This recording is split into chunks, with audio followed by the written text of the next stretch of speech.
Assalamualaikum warahmatullahi wabarakatuh. Perkenalkan, nama saya Sona Khalifatul Mufidah.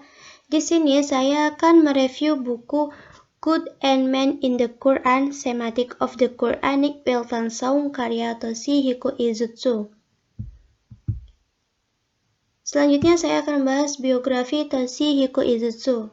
Toshihiko Izutsu lahir pada tanggal 4 Mei 1914 di Tokyo.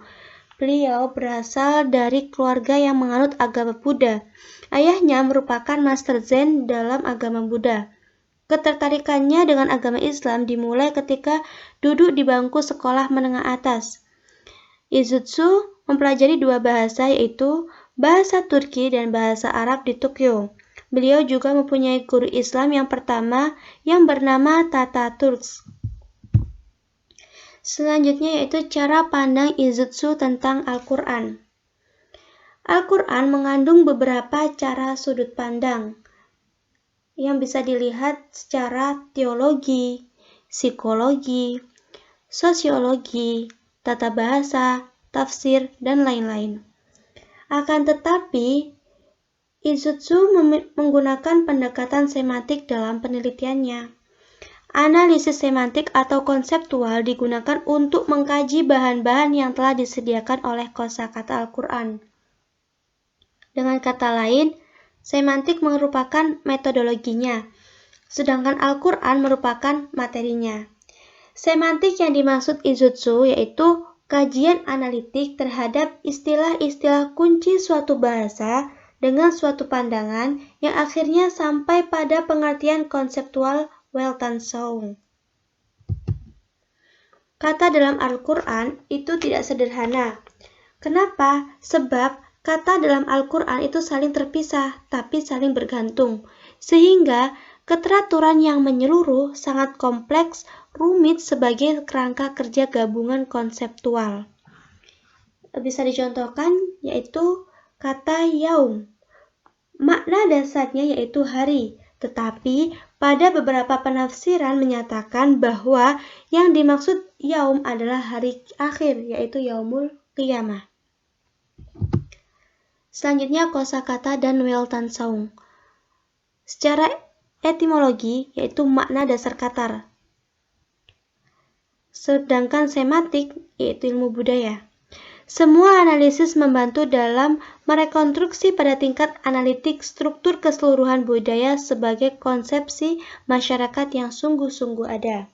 Sedangkan Weltanschauung semantik budaya bisa disebut juga pandangan dunia masyarakat yang menggunakan bahasa tersebut. Pandangan Izutsu tidak hanya sebatas alat bicara dan berpikir, tetapi lebih pada pengonsepan dan penafsiran dunia yang melingkupinya. Ada beberapa tahap dalam penafsiran yang menggunakan pendekatan semantik, yaitu yang pertama, mencari makna dasar kata, dan yang kedua, mencari hubungan antar kata, dan yang ketiga, menggambarkan budaya, dan yang keempat, rekonstruksi budaya dilakukan, dan yang kelima yaitu membentuk konsepsi masyarakat. Jadi, ayat yang ditafsirkan berdasarkan semantik ini mempertimbangkan hubungan kata sebelum dan kata sesudahnya. Jika diamati lebih dalam, tafsir yang didapat akan menunjukkan budaya masyarakat waktu itu. Semantik dibagi menjadi dua, yaitu yang pertama semantik diakronik dan yang kedua semantik sinkronik. Yang disebut semantik diakronik yaitu pandangan terhadap bahasa yang pada prinsipnya menitik beratkan pada unsur waktu.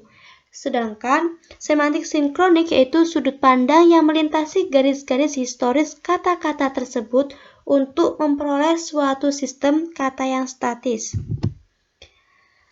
Selanjutnya membahas tentang bentuk relasi Tuhan dan manusia yang dibagi menjadi 4, yaitu yang pertama relasi ontologis, dan yang kedua relasi komunikatif, dan yang ketiga relasi Tuhan dan hamba, dan yang keempat yaitu relasi etik.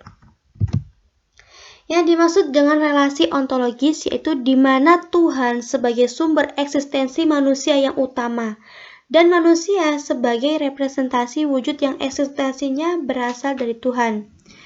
ada kekuatan yang dapat menciptakan segala hal dan juga menjaganya. Pencipta itulah Allah, Tuhan semesta alam. Pada masa Arab Jahiliyah, meyakini bahwa Allah adalah Tuhan langit dan bumi, tetapi acuh terhadap penciptanya. Selanjutnya yaitu relasi komunikatif, di mana Tuhan dan manusia dibawa ke dalam korelasi yang dekat melalui komunikasi timbal balik.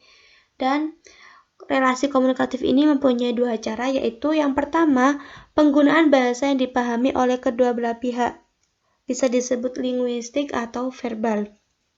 Contohnya, ketika manusia berdoa kepada Tuhan, akan memberikan timbal balik yang sesuai permintaannya ataupun tidak. Sedangkan yang kedua, cara kedua yaitu tanda-tanda alam oleh Tuhan dan isyarat-isyarat atau gerakan tubuh oleh manusia yang bisa disebut dengan non-linguistik atau non-verbal. Yang dicontohkan ketika doa-doa yang dipanjatkan manusia bisa diterima atau ditolak atau dilihatkan oleh Tuhan dengan gejala alam, yang artinya lingkungan di sekitarnya berkontribusi supaya manusia itu berangan-angan atas jawaban Tuhannya. Selanjutnya yaitu yang ketiga, relasi Tuhan dan hamba, di mana Tuhan sebagai Rob dan manusia sebagai Abdun. Pada pra-Islam, jahil sama sekali tidak berkaitan dengan Tuhan.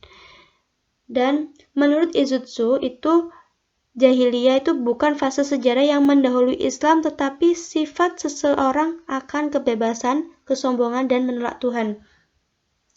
Jadi yang dimaksud jahil menurut Izutsu itu sifat pribadi manusia yang menjadi ciri khas masyarakat pra-Islam, bukan fase sejarah yang mendahului Islam.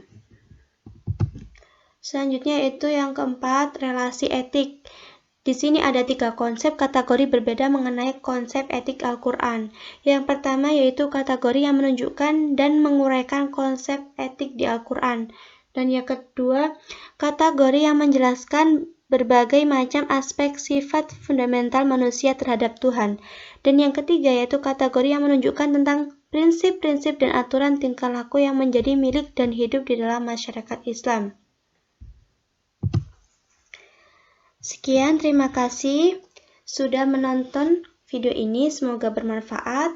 Kurang lebihnya mohon maaf. Wassalamualaikum warahmatullahi wabarakatuh.